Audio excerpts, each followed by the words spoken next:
All right, Marines, our mission is to investigate why this planet has gone silent. Keep in mind, we're only here for reconnaissance, not to engage in conflict, so steer clear of the inhabitants. Extraction is in 72 hours. Stick together and remain alert. Captain Nexus surveyed his squad.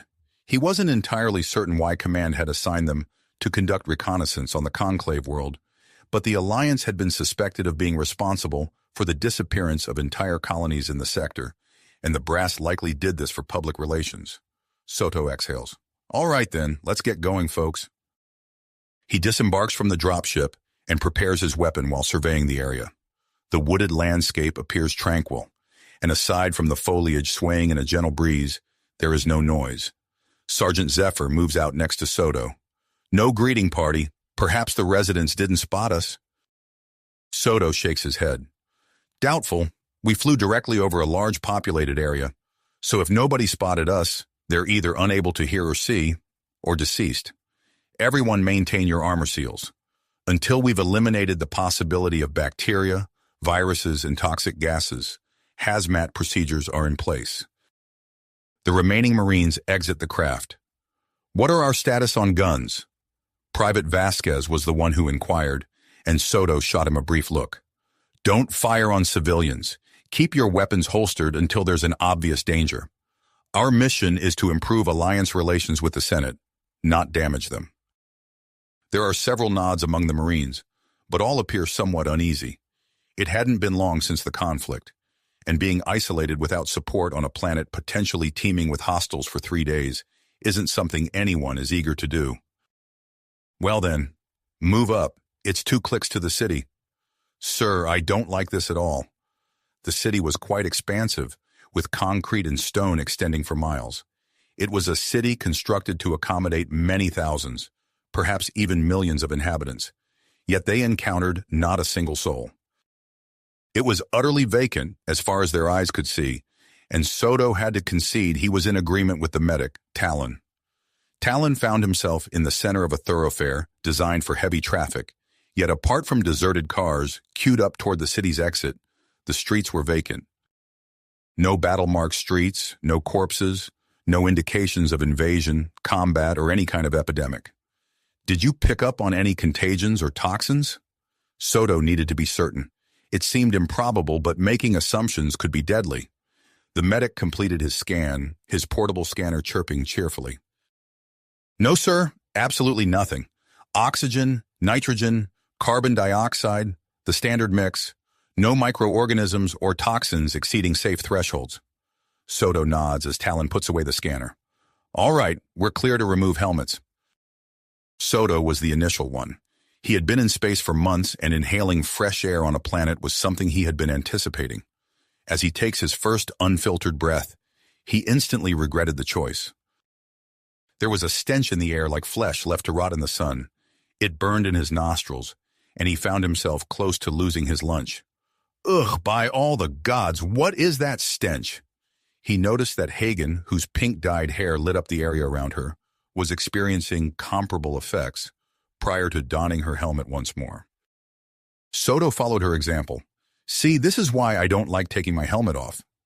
Vasquez came across as slightly too cheerful for the otherwise quite foreboding atmosphere, and it unsettled Soto a bit. Shut it, Vas. Magnus, the assault specialist, appeared to be even more irritated by the Spaniard's boundless reserves of optimism than Soto was himself. Huh? I'm simply pointing out the well-established fact that helmets are essential components of our gear, and honestly, shouldn't... I said shut it, Vas. Damn it, Riker, you're no fun. Soto sighs. Both of you cut it out. You're Marines, not a couple of kids. Now let's move up to that public building over there. We'll try to figure out what went down here. Talon, Freya, take point. Vasquez, Magnus, you've got the rear. Stay alert for any contacts. Keep your fingers off those triggers unless they make the first move. It's Vasquez's time to sigh. You know, I can't figure out why you go to the trouble of getting me all these explosives if you won't let me blow stuff up. Soto turns and looks at the Marine. Keep in mind that we're here on assignment, not for rest and relaxation. If your only desire was to detonate things, You ought to have pursued a career as a demolitions specialist back on Earth. I've heard they're dismantling the second-tier metropolis of New York. The Marine's shoulders slump. Aw, man, that sounds like so much fun. As they neared the city hall, Soto observed several makeshift fences, crowned with barbed wire, obstructing their path. There was still no sign or sound of any people, and the sole route to the city hall passed through what appeared to be a deserted military checkpoint. Those who had established it had abandoned everything, including guns, fortifications, and numerous expended weapon cells. Talon, I hope you're getting all of this on your helmet cam. The medic nods, but ammunition wasn't the worrying part. The concerning aspect was that the whole region was coated with aged, dried blood, yet there wasn't a single body to be seen. What the hell could have done something like this? Okay, people, move up to City Hall. Let's get this done. They moved through the checkpoint and approached the City Hall. It's a big, formal-looking gray concrete structure, strongly reminiscent of old Soviet buildings back on Earth, with the notable exception being the massive conclave emblem affixed above the entrance, and the worn yellow flags hanging from several spots along the roofline, fluttering gently in the breeze. Soto moved up to the door. Standard breach. We don't know if whatever did this is still inside. The Marines nod and they take up formation around the door. Vasquez is the one who throws the door open, and they file inside. Broken furniture is scattered everywhere, and the floor is strewn with bags, papers, and abandoned technology. But still no corpses. They proceed up towards the main office area of the town hall, which fortunately had the typical bureaucratic layout common to most buildings of this type. A noise breaks the silence, and in unison, the Marines swivel their weapons toward the source of the disturbance. Whatever it is, it's blocked by a bathroom door. Form up. Be ready. Soto gently tries the door. Unlocked. He pushes it open and is confronted with an equally dilapidated bathroom, including toilet stalls. However, all of their focus is directed at the lone individual in the room, a Zelnar female. For an instant, all is utterly motionless, but then the woman begins to rotate in their direction, gradually extending her arm towards them and moaning. She subsequently commences taking slow, halting steps in their vicinity. Talon steps towards her, reaching for his medkit.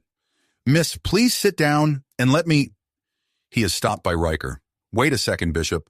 I've watched far too many zombie movies to believe that this isn't completely messed up. You, stop moving and sit down. The transmission, sent in Galactic Common, fails to halt the Zelnar. If anything, her pace towards them increases. I said get down on the ground, now. Riker lifts his weapon, aiming for her head, but the firearm is nudged away by Talon. Jesus Christ, man, she's in shock. The medic is audibly upset, but Soto starts to agree with Riker. As she approaches, he notices that the majority of her left leg is missing, with only bone remaining, and from the wounds on her leg, he observes unnaturally writhing flesh. Even more concerning, there appears to be no dried blood surrounding her fresh-looking injuries, and she doesn't seem to bleed. Talon! Soto merely points before he hefts his assault rifle. Get down on the ground, now, or I will shoot. She doesn't stop. Two sharp cracks ring out, followed by the noise of bullets puncturing the distant wall, as blood sprays in all directions. Coagulated blood. What the fuck, Captain? The medic is even more upset now, and Soto lowers his assault rifle. I understand what's going on here. It's a goddamn zombie apocalypse. Beyond the central corridors of the city hall, they begin to hear moaning and the movement of figures amidst the debris. Screw the hazmat protocols. We're switching to uncom now. Is everyone familiar with the rules? Riker is the first to respond. Aim for the head, always shoot twice. Keep your armor on at all times, avoid close combat, and don't let them bite you. Soto nods with approval. Now secure all the entrances. We need to sweep this building. Riker, you're coming with me. Talon, Vasquez, you're going to block off all windows and doors. Hagen, establish a perimeter out front. We're converting this into a stronghold. A resounding ura echoes from the Marines, and those he had issued orders to start carrying them out. Soto and Riker are the initial ones to emerge from the confined area of the lavatory, and they're instantly confronted by additional mutilated walking dead. Surrounding them are soldiers and what appear to be officials, and they seem to be exclusively Zelnar. Conserve ammo, kill shots only. Riker remains silent as he discharges his weapon twice into the heads of 3 separate zombies. I've played enough L4D96 to know what I'm doing, sir. Soto snickers. He figured that was the case. Ground floor first. We clear the path for the others. Riker nods and downs a few more undead Zelnar. Hell, I should keep a score. Soto didn't exactly agree with the remark. They were in the midst of an actual zombie apocalypse, for crying out loud. This wasn't some kind of game or a novel to enjoy on the veranda on a pleasant summer afternoon. But Riker was good at what he was doing, so Soto didn't comment. Soto observes that many of the zombies appear to have burn injuries and sections of their bodies entirely scorched away by what he suspects is plasma fire. Although all wounds appear concentrated in their torso area, and none of those hit in the head were rising again. Apparently, certain aspects of zombie mythology were accurate, but Soto had no desire to discover what other elements might be true. However, at the moment he felt secure in his power armor. After all, they wouldn't be able to bite through that, would they? These zombies shuffled slowly, much like the zombies portrayed in films prior to the infected mania of the 21st century. His HUD started to display an ammo-low warning. The assault rifle railgun's stopping power was truly remarkable, yet the restricted ammo capacity would likely prove to be the bane of Soto's existence. After all, 30 bullets wasn't very remarkable, particularly if the zombie infection had spread across the globe. They would need to find alternative weapons sooner rather than later. Where on earth were all these zombies coming from?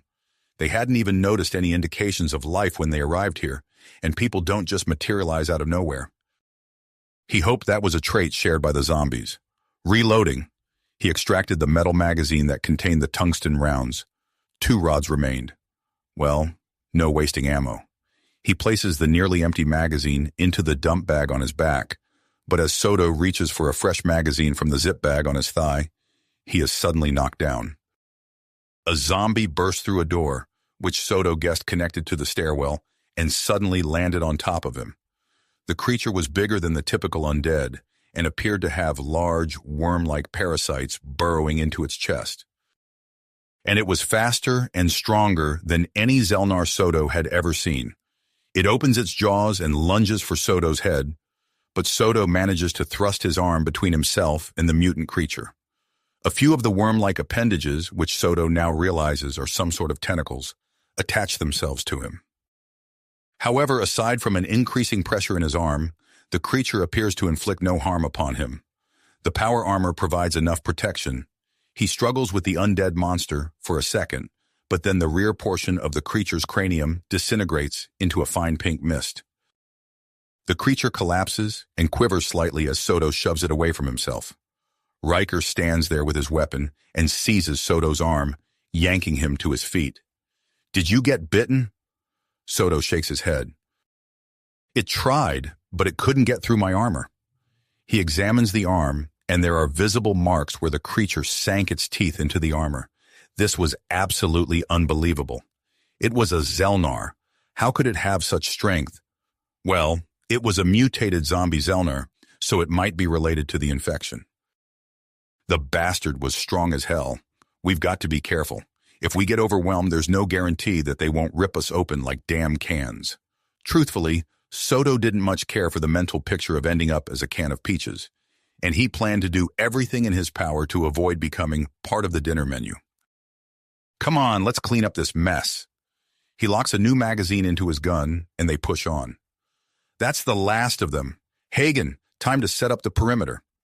Inside the central office space, Talon and Vasquez are overturning desks and positioning them across the different windows of the room, while the entrance has already been secured with a chair, guaranteeing that nothing can enter from outside, yet still allowing for easy removal should they need to use the door as an escape route.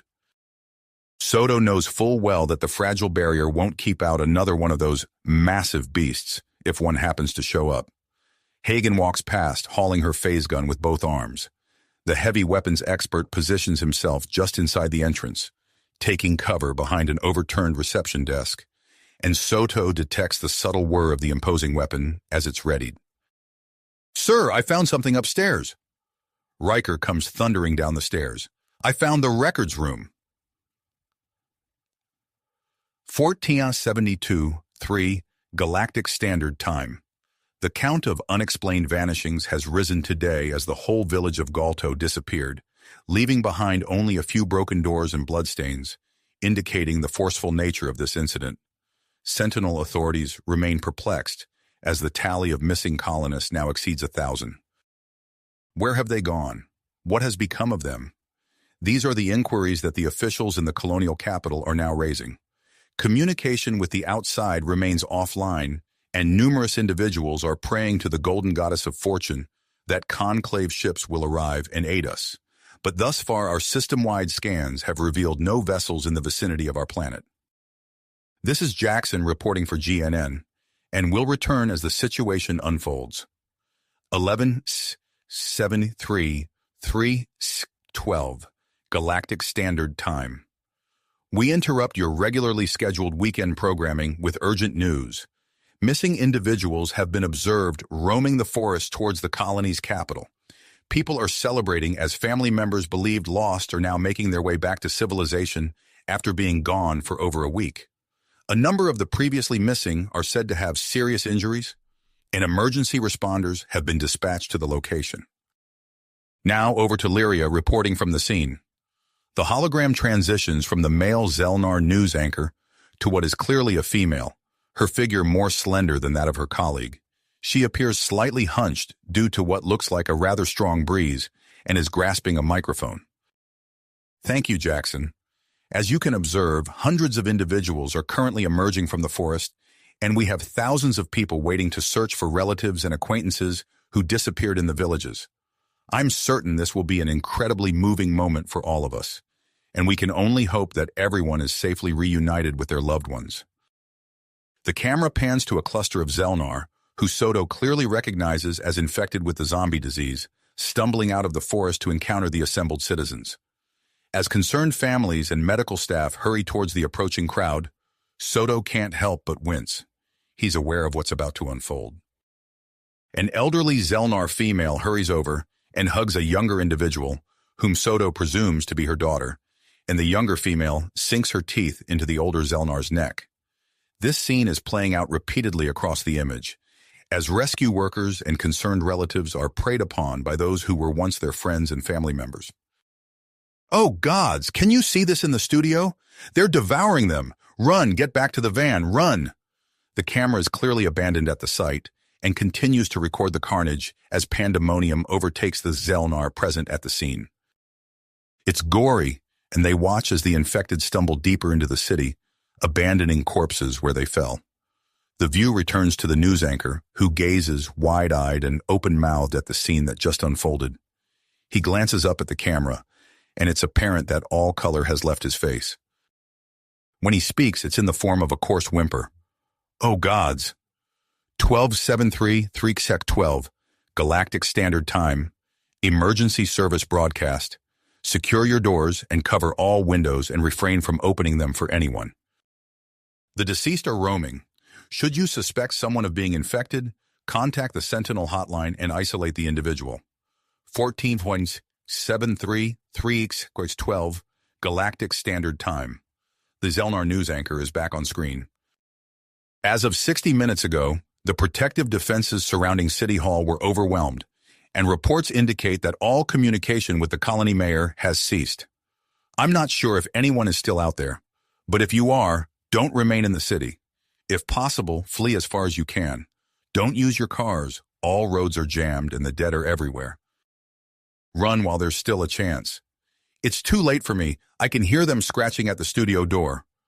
There's a loud crash, and the man turns to the side. Oh gods! Stay away from me! Stay away! Just as the infected enters the screen, the anchor pulls out a handgun. At first, he aims it at the zombie and shoots it twice in the gut. It seems to not even stagger it. He lifts the gun to his head and pulls the trigger. Soto turns off the video. He can hear Talon swallow. When was this? Soto takes a deep breath. 5 days ago. It took them a mere 3 hours to demolish a city of millions. Just consider what this might do to the galaxy. The room went completely silent. We must make contact with the dropship and ensure this whole planet is quarantined. Soto had just broken the quiet that had settled after they viewed the broadcast before and after the outbreak hit the city. Talon nods his agreement, but Vasquez doesn't seem convinced. What about us? Do you want to be stuck here for the rest of your life? Well, it won't be very long if we don't find more ammunition.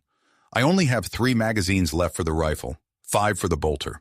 Oh, and the C4, the thermite, the claymores, a dozen grenades. Anyway, if all the people in the city transformed into zombies, it won't last long. And I don't know about you, but I don't want to end up as dinner. Soto makes a calming motion towards the visibly agitated Marine. Take it easy. I'm confident we'll find a way to get ourselves off this island safely before long. However, it's more crucial to ensure they don't manage to do so. Who's to say they can't infect us as well, and this zombie outbreak won't spread across Alliance and Senate space alike? I don't want that happening to my family, do you? Vasquez was effectively silenced. So, what do we do now? Talon asks. Soto thinks for a moment. The electronic files are present, so they must employ some kind of relay mechanism to transmit them here. If we can utilize their communications facility to... A loud blast erupts from below, a sound that Soto immediately associates with the powerful phase gun Hagen is wielding. Damn it! We've got zombies! Riker, Vasquez, head down there and back up Hagen. Talon, you're on communication duty with me. Let's move, people. The group divides, with Riker and Vasquez going downwards, while Soto is accompanied by Talon as they ascend the staircase. Hagen, situation report. What's going on down there? When Soto lets go of the transmit button, he hears the sounds of phase gun fire coming from below. I'm being overwhelmed, sir. It's like a flood down here. I'm okay for now, but the weapon is heating up.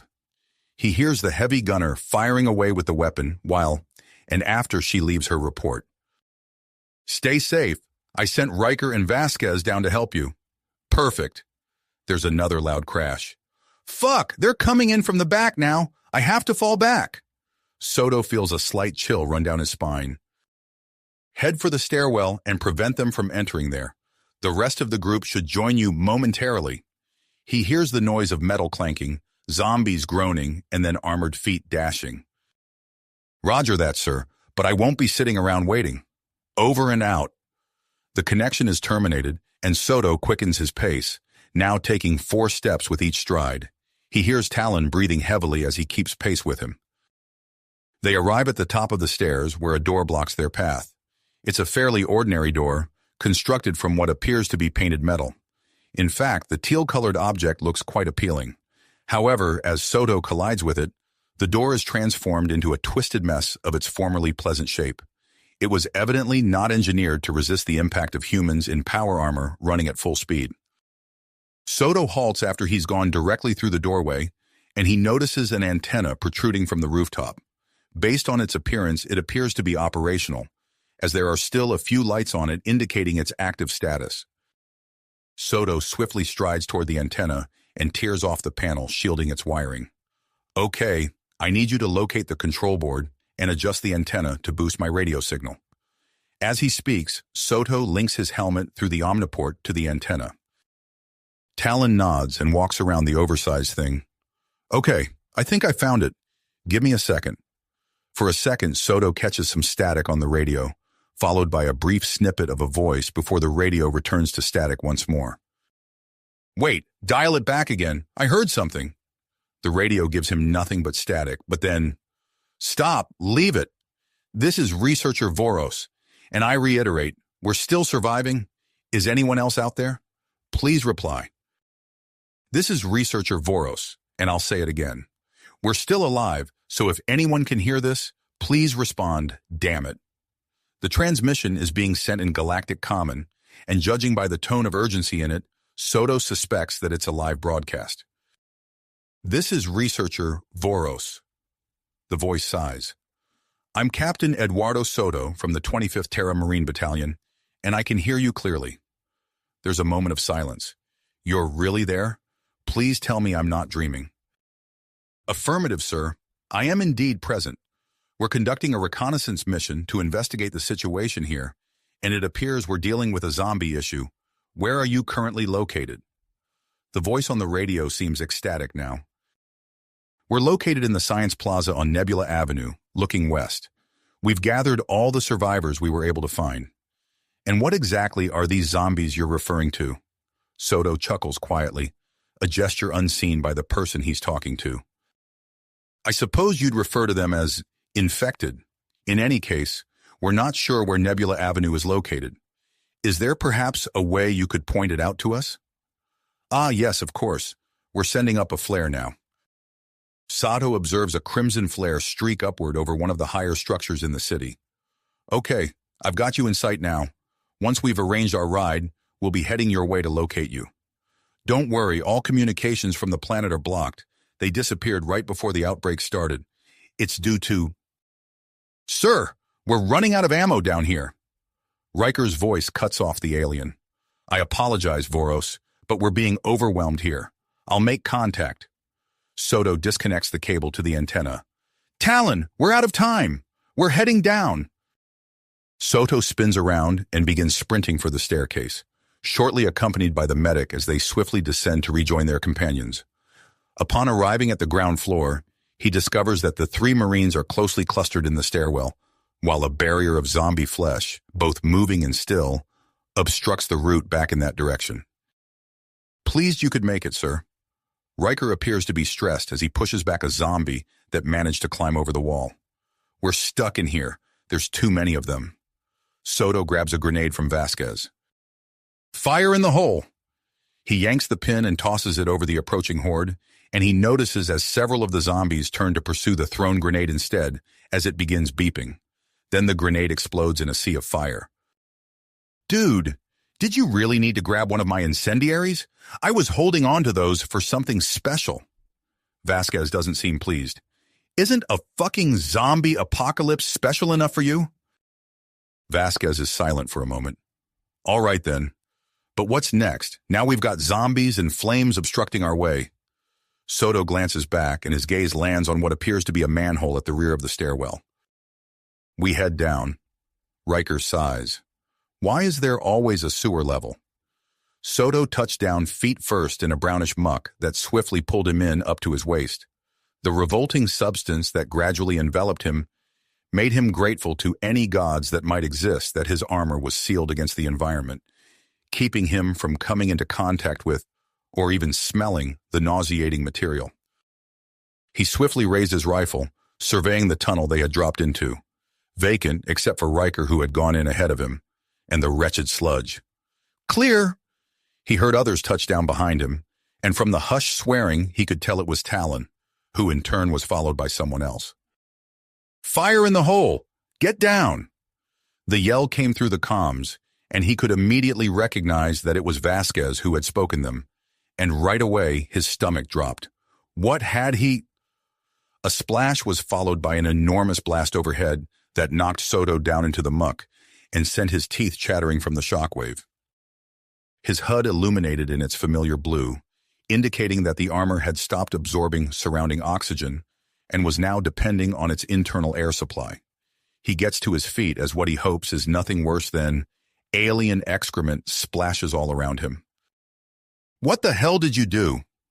Brown streaks linger as he clears his visor of the sludge, a move that quickly proves unnecessary as the nanofilm coating the armor's exterior causes even the sluggish, unidentifiable muck to slide off. Vasquez emerges from beneath the surface, appearing somewhat frantic as he attempts to find his footing on the invisible floor below. I don't know, sir. I just threw some C4 and... Soto cut him off with an angered roar. You threw C4? What about protocol? A hand touches Soto's shoulder, and he whirls around, finding Talon standing there. Take it easy, sir. We're dealing with circumstances we weren't prepared for, and it's challenging for everyone involved. Soto sighs and turns back to Vasquez. How much did you use? The Marine seems to regain some of his composure. Only a bit, sir. I thought it might serve as a distraction. I must have broken a gas line or something. Soto sighs. Freya, Magnus, you two all right? He receives an affirmative grunt from Hagen and an aye, sir, from Riker, and he releases a relieved breath. Well then, we're damn fortunate nobody was badly hurt, but Vasquez, if you ever try a move like that again, I'll kick your ass. We're Terra Marines, not Draconian. You'd better damn well remember that. Vasquez salutes. Sir, yes, sir. Soto casts a look upward, and as he does, he notices dust drifting down from above, and beyond that there is a raging inferno.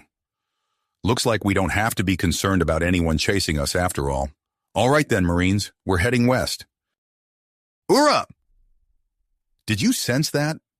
Riker's voice came out as a raspy whisper, and Soto noticed the Marine's flashlight drift away from the tunnel stretching ahead.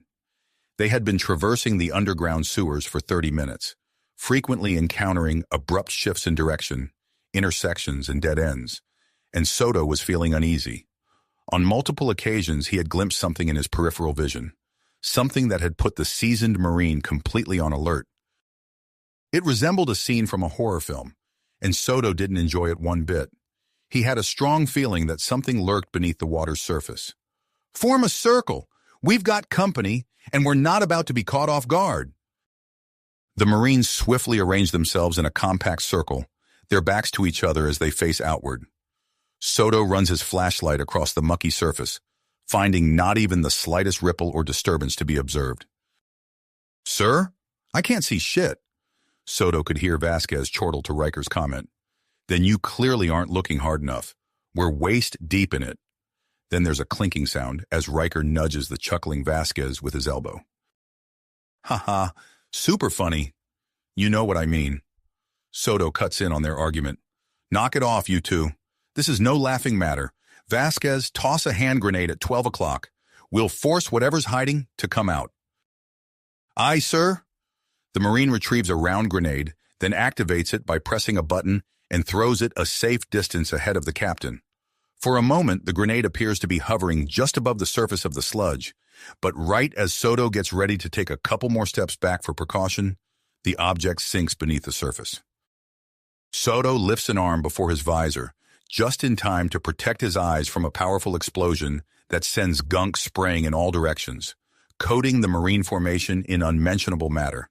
However, a mere few seconds later, a high-pitched shriek echoes through the tunnel, indicating that the attempt had not been futile. From under the calm surface, a creature best characterized as a cross between a snake and a worm suddenly emerges. Its girth, easily matching that of Soto's leg, renders it an intimidating presence, particularly as its maw opens to reveal multiple rows of elongated, needle-sharp teeth. Soto responds with practiced accuracy, and after a substantial thwack, the creature is split in two, scattering nasty lime-green innards across the surface of the sewer slime. What in the world was that thing? Soto can tell that Talon is rattled, as his voice is a bit higher pitched than its usual tone. How the hell should I know? Native species? Infected native species? Some new type of zombie creature? Your guess is as good as mine. Soto prods the still-steaming innards with the tip of his gun, but aside from leaving a sheen on the metal, not much happens. Riker chuckles. Well, at least there was just one of them. As though the cosmos responded with pure malice, the passageway instantly echoes with multiple shrieks from the direction they had been heading away from. Oh, you just had to go and do it, didn't you? Fucking jinx. Vasquez's voice drips with venom as he addresses his companion. No time to argue. Vas, grab the C4. We're sealing this hellhole behind us. I don't want those worms overrunning us. Rest of you, move forward. Hagen, take point. Everyone else, save your ammo. Soto barked the commands even as he realized he didn't need to. The suit's comms would pick up and relay his voice, even at a whisper, but the impact was evident on his troops as they leapt into action, or well, as much as one can when waist-deep in muck. While Soto kept watch, Vasquez swiftly extracted 1 4/5 blocks of C4 from his pack, affixing one block to a wall before inserting a metal pin connected by wires to a detonator, then quickly dashing to the opposite side to perform the same process again. As he looked, Soto could see a writhing mass of worm-like creatures appear around the sewer's bend behind Vasquez, creating what was essentially a blanket of worms atop the sludge. He raised his rifle, shooting several bursts into the crowd before grabbing one of his own grenades and tossing it ahead of them. The bullets barely hindered the worm's advance, and Soto was fairly certain that no natural creature would behave with such indifference to the lives of its group. The grenade again explodes in a burst of goop and green innards, and the foremost worms have been wiped from existence. "Move! We're out of time!" The swarm of worms was now just a few hundred meters away, and as Vasquez trudged through the muck, Soto realized that he wouldn't be out of the blast range before the worms would be upon them. And it appeared that Vasquez had comprehended too, as he flung himself into the muck and pushed the detonator switch. When the C4 exploded, Soto himself was thrown backwards, ending up on his back a few meters away. Every bone in his body ached, and his ears rang furiously, but the HUD assured him that he wasn't injured, and the suit remained intact. In a motion that was as much splashing as anything else, he once again got his feet on the ground, and it was only then that he could observe the devastation caused by the detonated C4. The whole tunnel had caved in, with countless tons of debris creating an impassable wall that would need a mining laser to breach. He searches frantically for Vasquez, who had been much nearer to the explosion and whom Soto had lost sight of when the detonation happened, but sees nothing except rubble tumbling down and causing ripples in the murky fluid in which he stood. "Vas? Answer me, damn it! Where the hell are you?" A limb bursting from the muck, yet failing to free the ensnared Marine from his ungodly confinement, quiets the icy knot that had taken shape in Soto's gut. "Here! Get me the hell out of this stuff! I'm stuck!" Soto sighs with relief. "God damn it, Vasquez!" Soto rounded yet another corner in the godforsaken maze, scanning the new surroundings presented before him with a tired eye, and the weapon firm at his shoulder. He was exhausted, but by whatever deities governed his destiny, he had every reason to be. For hours that seemed like ages, they had slogged through a landscape of indescribable filth and endlessly and pointlessly winding and bending tunnels that made even him feel claustrophobic. It had been terrible when he could still hear the alien grinding of teeth against rock. It had acted as a constant reminder of what had been blocked off by the makeshift barrier of cement and stone they had left behind, separating them from the sole exit he had been aware of. It was even more unsettling now that even the echoes had faded away. Had the dreadful worms stopped their burrowing, scratching, ripping, or had they broken through? Soto didn't want to dwell on it, but every so often he cast glances over his shoulder, fully anticipating to see the squirming mass of worm flesh and the drooling maws he had witnessed earlier. He knew that none of his soldiers was better off than him. After the surge of adrenaline had subsided, Vasquez began limping, just a little bit, and in their present surroundings, he was unable to take off his protective armor to allow Talon to examine his leg. The one who appeared to be managing her nerves most effectively was Hagen, who was practically walking backwards, her phase gun aimed down the tunnels behind them, constantly anticipating their pursuers to catch up. Yet she displayed no indications of stress, even in this most dismal of settings. Soto admired the unwavering calm that seemed to envelop her. "Sir!" Soto almost jumped out of his skin. For nearly an hour now, there had not been a single utterance, a single word. The half-shouted word had abruptly torn through the silence and the rhythmical slurping of their slow advance to leave Soto breathing more rapidly. "Yes?" Riker, having placed himself beside Soto, extends a hand forward. "Look, I think there's a light up ahead." Soto glances in the direction the assault specialist is indicating, and he had to concede. It was so faint it had eluded his attention, but there was indeed illumination up ahead. "All right, people." His voice came out stronger than he had anticipated. "There could be an exit ahead. Stay alert and keep your weapons prepared." It was the best damn thing that had happened to him today. At last there was a glimmer of hope. He quickened his steps as he pressed on, with his squad matching his increased pace. Just one more turn. Just one more goddamn turn. He rounded the last illogical bend of the underground nightmare, and he sensed his heart skip, his feet yearning to move. Up ahead was a portion of sewer with a ceiling much higher than before. In fact, what lay ahead immediately appeared to him as some kind of access point. The chamber, for want of a better term, featured two ladders, one on either side, ascending from the sloppy goop in which they stood, to raised walkways with illuminated lamps affixed to the wall. And, much to Soto's delight, a ladder extending upwards to what appeared to be manholes. They did it. They finally fucking did. Screech! Fucking figures. Up the ladders, now! He was able to see the squirming mass of worms beginning to appear around the corner ahead. But by some strange twist of fate, they appeared to be bottlenecked by their own sheer numbers. Hagen, provide covering fire on those worms. Everyone else get up those blasted ladders. The Marines leapt into action, and within moments the tunnel was illuminated by a vivid purple as a beam of energy erupted from the barrel of the female Marine's massive weapon. Soto himself bounded up the ladder to the left as if driven by some unseen force, and upon reaching the walkway, he turned to grasp Vasquez's arm as the Marine was midway up the ladder, only to pull him up with the effortlessness of someone lifting a small child. The Marine lets out a startled yelp, yet refrains from protesting about the manner of his rapid ascent. Hagen, your turn! Soto noticed that Talon and Riker had both ascended to the other walkway, and were now scrambling up in the direction of the surface. Hagen stops her relentless firing, and the surge of xenoscum grows as the initial worms break through the choke point. As though a dam had broken, countless foot-thick, grotesque abominations began to pour in, and upward, while Soto hauled Hagen out of the mire. Pulling out his sidearm, Soto shoots down into the squirming mass, and spurts of alien blood spray upward as discolored innards spill out, only to blend with the other unspeakable sludge below.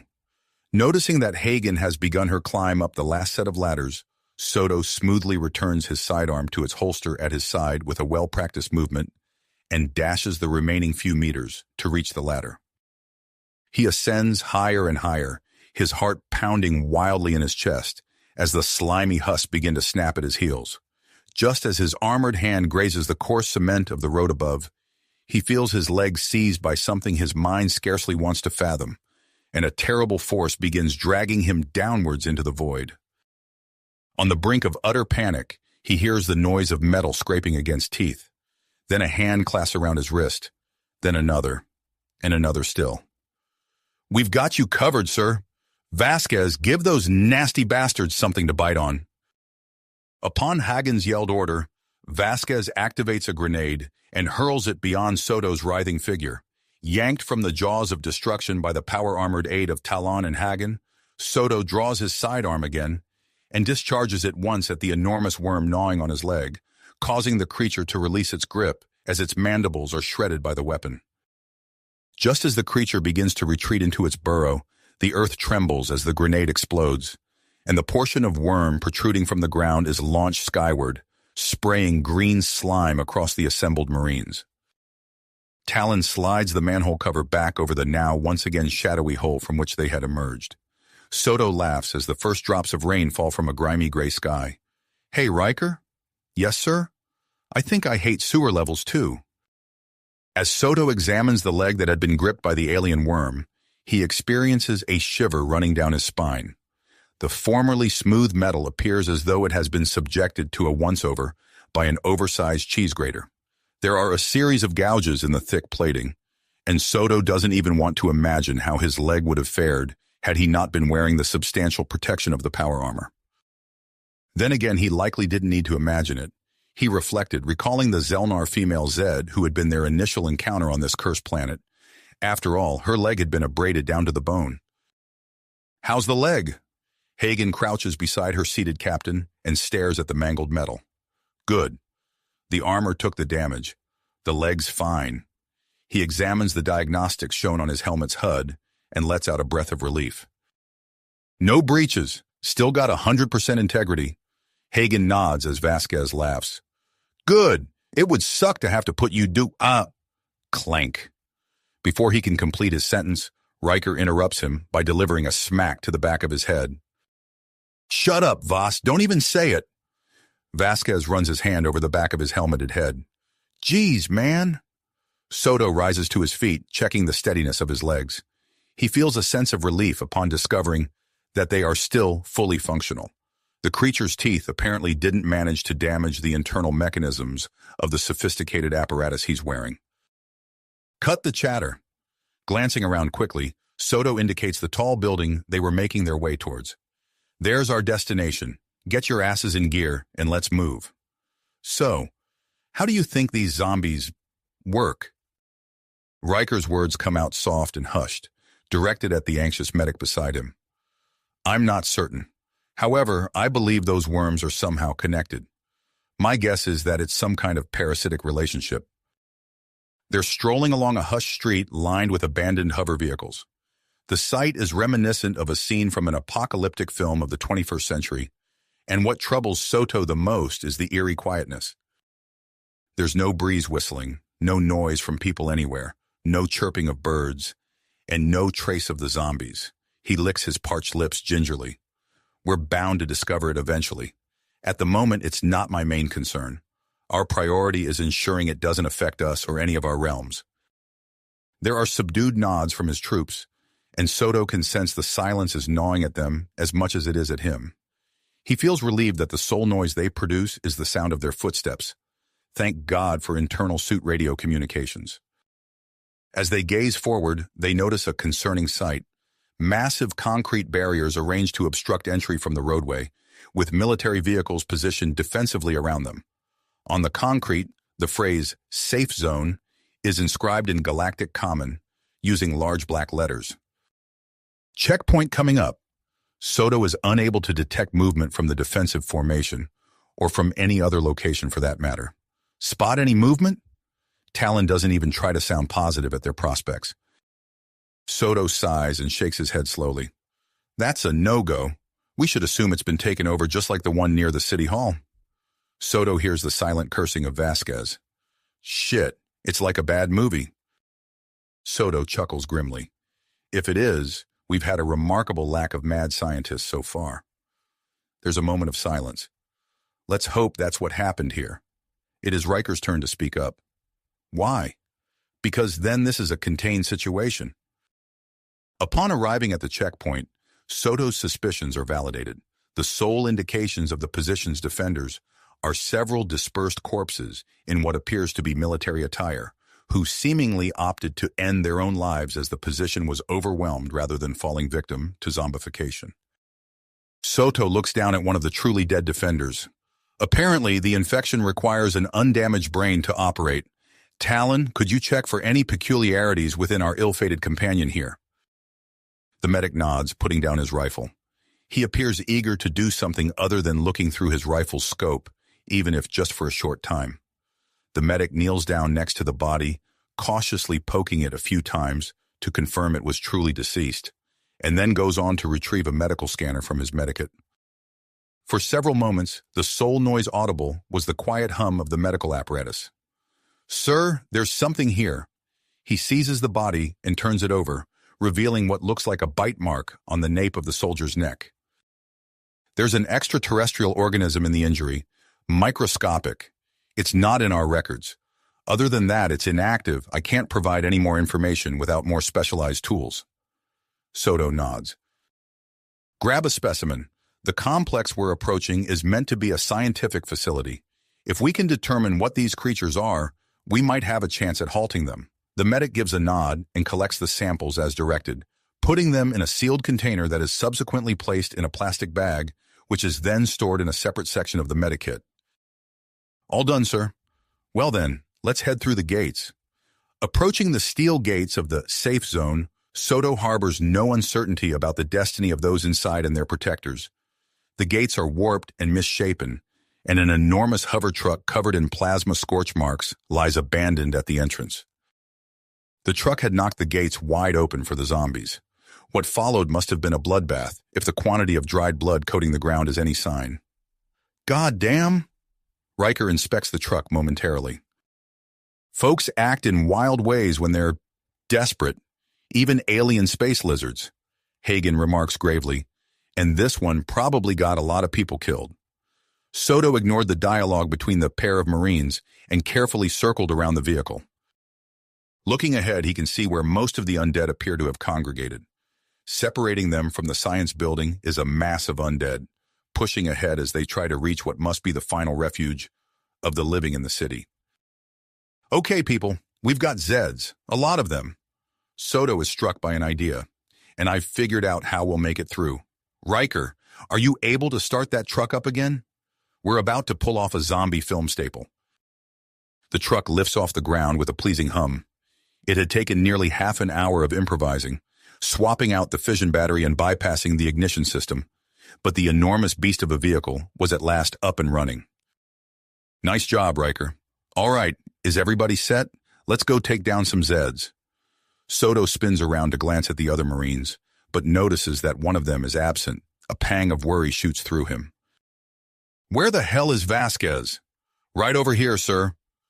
The Marine arrives half jogging through the checkpoint, bearing what appears to be a mounted weapon from one of the sleek military vehicles that sit abandoned and neglected around the checkpoint.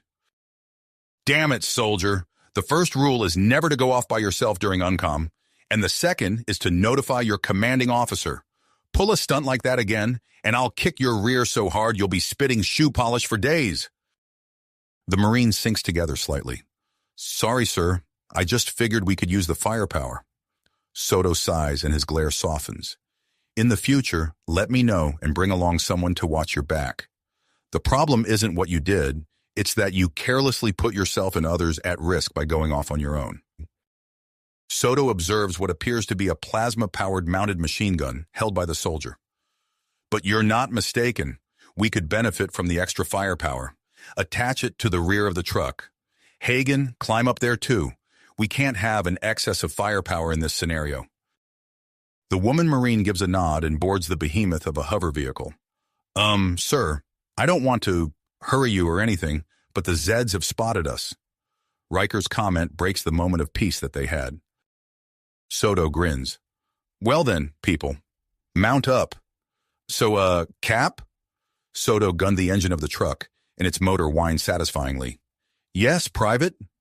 What movie are we taking this from? That would be Dawn of the Dead, Private, the remake version. We've simply swapped out the buses for an enormous truck. Soto turns, knocking on the rear window. You guys good to go back there? He receives a response from Hagen in the form of a silent thumbs up, while Vasquez tightly clutches the recovered weapon. Soto felt satisfied that his soldiers had stayed so composed and level-headed up to this point. Still, the bizarre circumstances of their present predicament made everything feel a bit like a strange dream. Looking back ahead, Soto notices that an even greater number of Zeds have begun to move in their direction. Soto slams the pedal to the floor, and the hover truck lurches forward, smashing into the first of the Zeds, flinging them like skittles, with a number of them getting crushed underneath the enormous vehicle. Beams of purple and green burst from the pair of gunners above, ripping into the zombie masses with differing levels of effectiveness, while the phase fire of Hagen's weapon sliced effortlessly through the zombies. The plasma-based alien firearm proved less efficient, and it wasn't until Vasquez adjusted and targeted the zombies' heads that it succeeded in permanently dispatching the undead. Soto targeted clusters of zombies. Since they were inside a massive, rapidly moving metal vehicle, they ought to make the most of the current circumstances. While a pair of zombies latched onto the driver's side door, Soto nonchalantly took his right hand off the steering wheel and pulled out his pistol, dispatching the creature as it attempted to smash its way through the window. As he secured his weapon, the truck collided with a swollen, expectant-looking zombie. Rather than being pushed aside or flattened under the vehicle, the creature exploded, spraying foul, green slime across the front windshield. Soto isn't shocked. Exploding specimens are a typical zombie trope, though he does feel repulsed witnessing it firsthand. He can see masses of tiny worms writhing in the liquid. Well, that at least provides some clues about the zombie's method of propagation, Soto muses as he activates the windshield wipers. Pressing the accelerator to the floor, Soto propels the makeshift tank surging ahead, flattening whatever stands in their way. Soto couldn't help but feel a bit melancholy about his vehicular spree coming to an end, though he knew it was inevitable.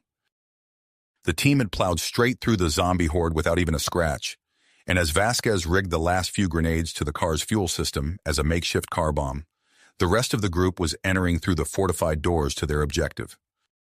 Soto remained behind to provide cover for his soldier as the explosive was set up and eliminated any zombie that approached too near for comfort with a precise shot to the head. An advantageous consequence of the open area and the zombie's absence of protection was that every bullet shot from the rifle pierced through multiple targets effortlessly causing entire clusters to stumble simultaneously. Sadly, he was running low on ammunition. Vasquez rose from the engine block. "All done here, sir." Soto grinned beneath his helmet. "Grab the plasma cannon and get your ass moving then." The soldier nods, then takes hold of the gun that was previously mounted on the vehicle before hurrying over to the defensive position. Soto pivoted and walked past the desperate-looking Zelnar that manned the doors, and he was closely followed by the crazed Spaniard. The heavy doors shut heavily behind them, and Soto looked around. The location appeared to be a kind of corporate structure from its appearance, the ground level seeming to function as a reception area for the other entities using this science center as their operational headquarters. "Talon, check on the survivors. If anyone appears to be hurt in any way, isolate them, separately if you can. Take Riker with you. Vasquez, you and Hagen inspect the building for potential entrances and exits. Ensure nothing gets inside. I'll attempt to locate whoever's running this place. And Vasquez, before you leave, pass me that cannon." The Marines nod, and Soto is handed the cannon. Without the power armor, it would have been an arduous task just to lift the object, but with his augmented strength, it was a straightforward job indeed. Hoisting the item over his shoulder, the Marine begins to search for the researcher he had spoken with via the radio. You have reached the end of the story. If you enjoyed this story and want to support us, please leave a like and subscribe to our channel, and for every comment that says 88, I will heart every single one of them. Thank you for your time.